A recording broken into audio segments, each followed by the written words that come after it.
Well, hello, everybody. My name is Stacey Levine. I am a Senior Solutions Engineer here at OutSystems, and thank you for joining us today.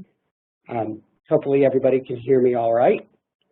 And today, we're going to be talking about the second part in the series of webinars about OutSystems 10, Platform 10, and enhanced productivity, secret hacks of the platform, everything along those lines.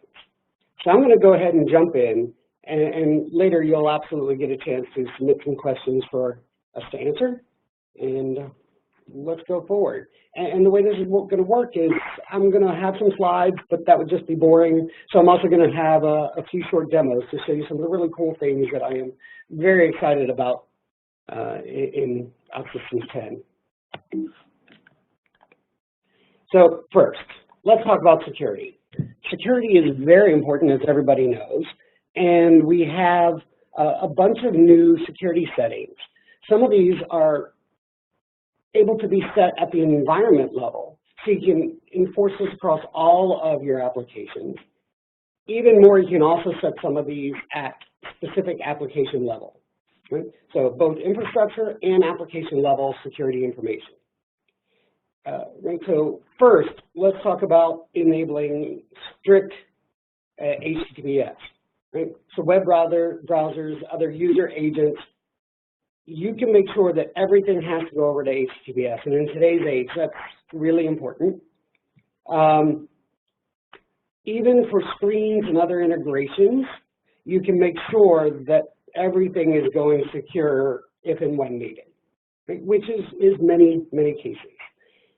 Further, content security. We can enable some content security directives to block another attack vector that people use for putting in malicious content. Right? And just another way that we help enable you build safe and secure applications. We have another thing that is, again, along the security front, and it is brute force protection against password hacks. So now when you try to sign in multiple times and you fail, it automatically locks your user for certain periods of time. Standard things that are really great and making things better and more secure. Somebody just said they can't hear, so I want to just double check to make sure that that everything is working okay. I've checked with a few people and they said that they can hear fine, so whoever can't hear me, I apologize. This will be recorded and we'll make this available later. So let's go on to the next slide. More security. Hopefully you're seeing a trend here. And the first thing is we want to have best practices and security warnings in from dev to prod. Now, as many of you already know, we absolutely use static code analysis, HP Fortify. We have a partnership with HP Fortify to make sure that we do secure applications by default. So we've even put some more information and some warnings into the platform for some things that developers need to consider. And I'm going to go ahead and show you this in a few minutes. These are some of the warnings that you would see. So if we want to make sure that HTML injection is covered, to make sure that you encode expressions so you can't accidentally put a vulnerability in your application. So some of the things that we're looking for are we've added new things where you need to sanitize HTML, some new functions. You want to verify scripts, literals, allow you to replace URL domains. So these are just some of the warnings that we will automatically show within the development IDE so you can know what to do. Again, I'm going to get to showing a demo about security in just a minute, but I also want to go on and talk about productivity. Well, OutSystems makes you productivity more productive just by default, but we've made that even better. One-click publish, pushing that green button that's up at the top of the page. We've improved the one-click publish time by up to 50%. We detect broken references, as you well know, but that process has now been optimized, And we only generate changed server-side code and compiled as opposed to doing everything. So again, that can result in up to a 50% faster one-click publish time. As far as development productivity, this is where we get really interested. This widgets toolbar. You're going to see this. I really like this feature. Besides, it's bigger, so as you're either learning a platform or trying to remember what a specific widget icon is, you can make this bigger or collapse, expand so you can see. Even more, as you add references with UI components to your application, those widgets show up in the toolbar. Again, you'll see that. It's really cool. Another thing, and this is probably one of our most requested, longest running features that have been around. Sometimes you write extensions. Sometimes you'd like to be able to copy an extension. Easy way, right-click, clone an extension. Viewing data. I know I have lost track of the number of times that I wanted to look at some of the data that's in an entity, and I've gone ahead and grabbed an aggregate and just dropped the entity on the screen just so I can look at it and then go ahead and delete it. Well, no longer do you have to go through those steps. You can just right-click and view the entity. Then another one, pattern matching for parentheses.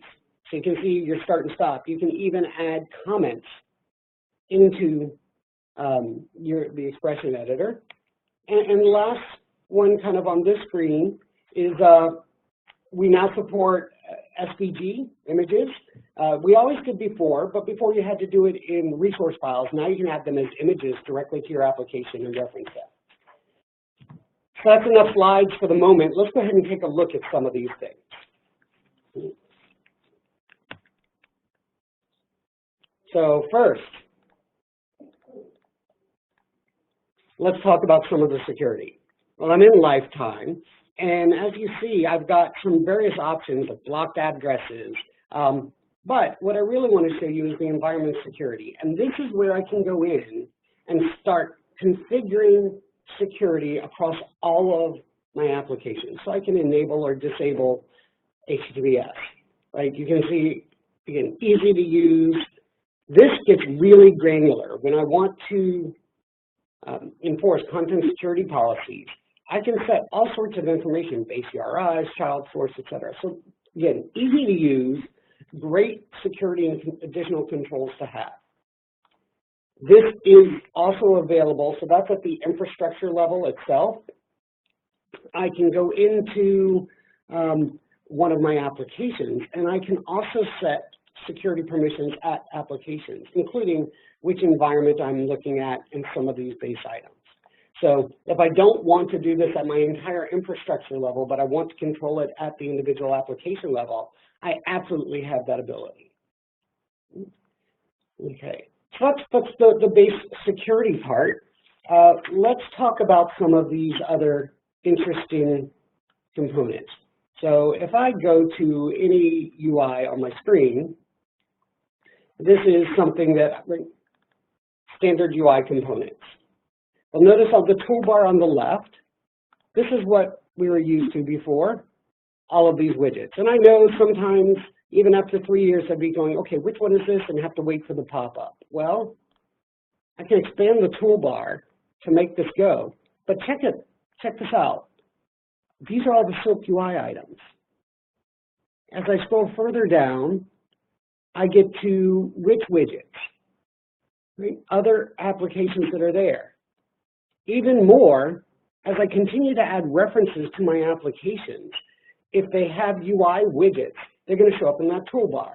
So let's just take a simple example, and I'm going to go into check the references and add my Google Maps application. And I'm just going to go ahead for fun and add everything to this application. Now these are all on the left. So no longer do I have to say, okay, what's on the left? What's on the right? Is it in which widgets? Is it in Silk UI? Which extension did I do? Again, great productivity tool. Everything here is searchable. So if I look at for map, I now have all of the map ones, even though I just added and it's part of a reference. Again, I love this feature. One of the other things I talked about was viewing data. let's look at something that has some more interesting data. And let's say I want to say, okay, what's in my account? Notice this new right-click item.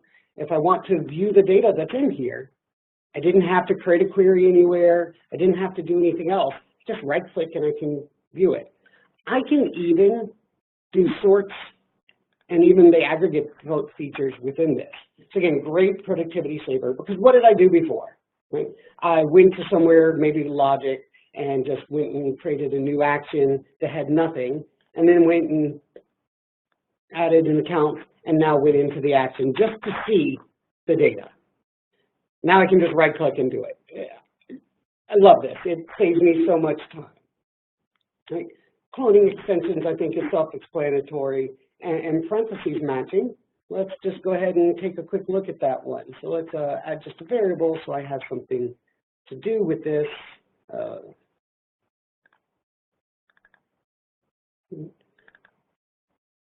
So I think all of this is good. Let's go back and look and see what else has happened. Database integration. Well, as you know, we make integration easy across the board.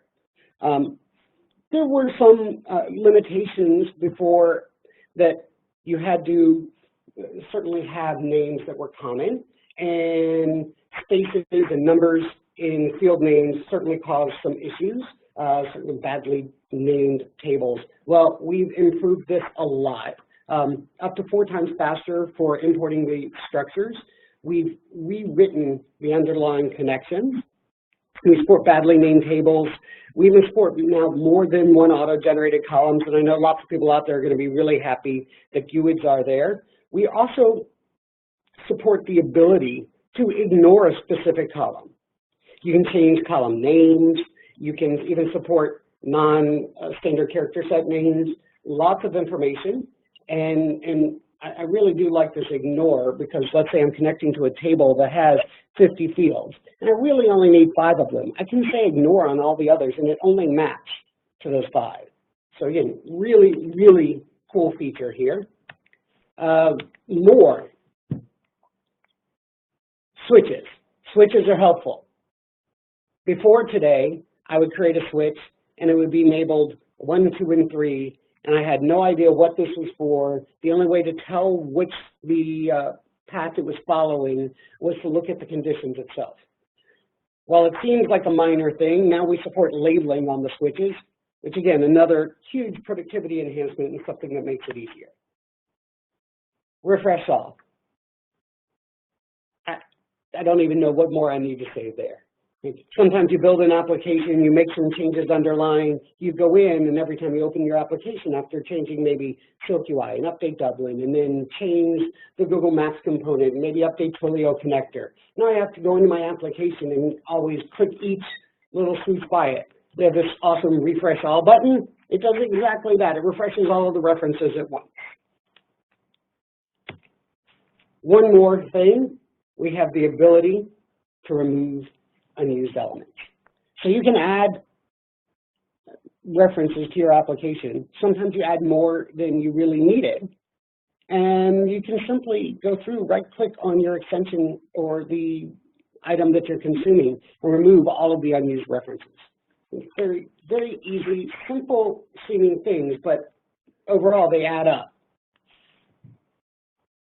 You know, in OutSystems 9, we had this mapping tool. Well, we've made it better now and allows you to do cross types. So you don't have to have the same structures anymore. Just another way to make your life easier. Let's even look at something else. You now have the ability to drag an exception straight from the exceptions place into your canvas, just removing 1 or 2 steps to the process of raising an exception. And again, I'm going to show you this out. Delete assignments. Again, seemingly simple, minor thing. Now you can click delete assignment. I know I always had to go in and delete the assigned value, then go and select the variable that I was assigning to, and backspace and hit the backspace to get rid of it. Now you do what's intuitive, Control-D or select it and hit delete, and it's deleted. Awesome little minor thing. Let's see a few more of them. So again, don't want to bore you too much. Want to show you what I'm going to show you and then show you a few things.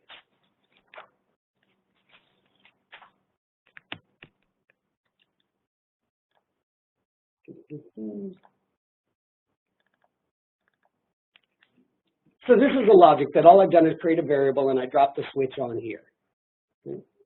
If I wanted, and I'm going to just put some assign statements here, just lay this out.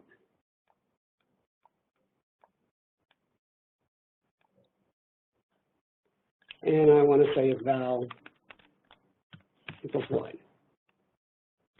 And I'm going to do val equals 2 and val equals 3. This is the same thing that everybody is used to before. But now I can label these. And maybe in this instance, instead of doing an assignment, I want to do an exception. Well, before I had to raise exceptions, do everything else. So here what I'm going to do is just drag and drop the exception, raise the exception, and give this a message. Okay. So just a simple thing to make this even faster. And let's talk about the deleting assignments. Prior to this current version, with what I wanted to do was delete this assignment, I had to go in here, hit the delete key, then go up, highlight it, and hit the delete key. Right? A couple of steps. It was certainly annoying. Now all I have to do is go in and say delete assignment, and it's gone. So I want you to think about just minor key clicks of things that you're doing all the time, but where these can save you time and make it an easier, better dev experience for you.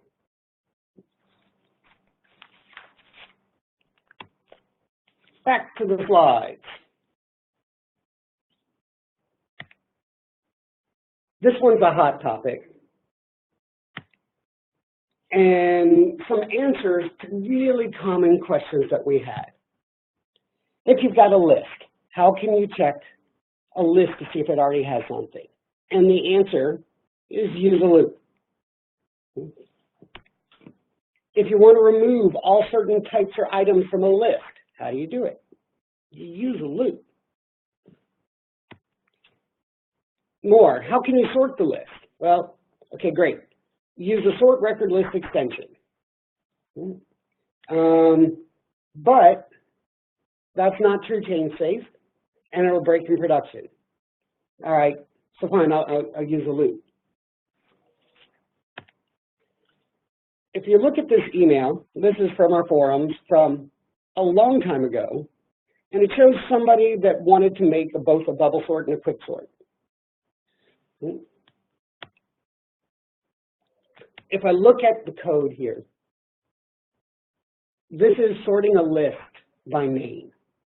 There's a lot of steps in there. There's a lot of looping. It's swapping variables, right? It's a lot. This is sorting something by date. So where you're, again, rewriting it but changing some of the values. And if you want to sort whatever by something else, and you're writing this whole loop, checking values, moving things along the way. No longer the case. So what used to be this, well, more readable than code approach, still not optimal way to do this, can now be replaced by one method. So we have a bunch of new list methods.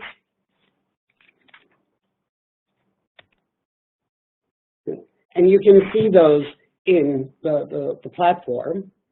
But here's one where we also have list filter, list sort, list index of, list any, list all.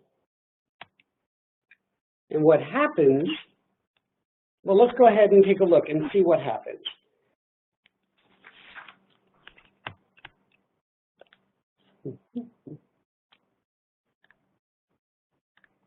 So this application that I'm looking at, just to give you a little bit of context, is a REST interface application. So all the data is coming from REST, from a web service.